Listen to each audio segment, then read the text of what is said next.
পাশাপাশি দুটি দোকান দিয়েছে বল্ট। একটায় বিক্রি হয় সাউন্ড বক্স, অন্যটিতে বিক্রি হয় বন্ধু। তার দোকানে একদিন পল্টু এসে বলল,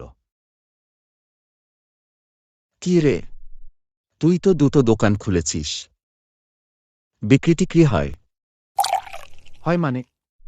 সমান তালে বিক্রি হয়। কিভাবে? কেউ সাউন্ড বক্স কিনলেই কদিন বাদে তার প্রতিবেশী আসে বন্দুক কিনতে। দোকানে নতুন কর্মচারী যোগ দিয়েছে।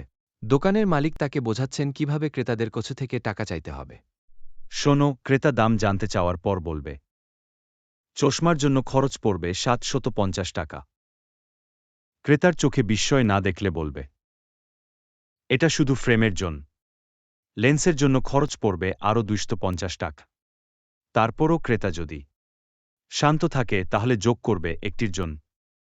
তারপর কি? VAT tax.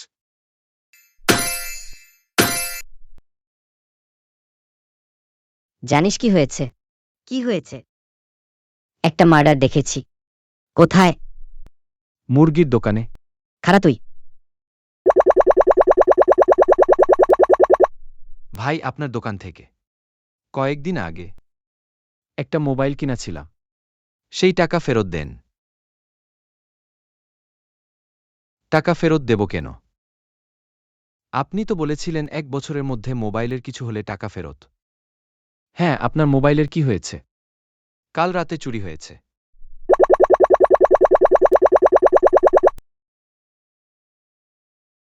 বন্ধু, তুমি আমাকে সোডিয়ামের সংকেতটা বলতে পারবে?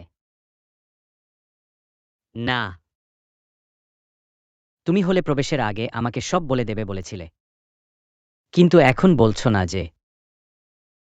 আরে, সোডিয়ামের সংকেত হচ্ছে না। না।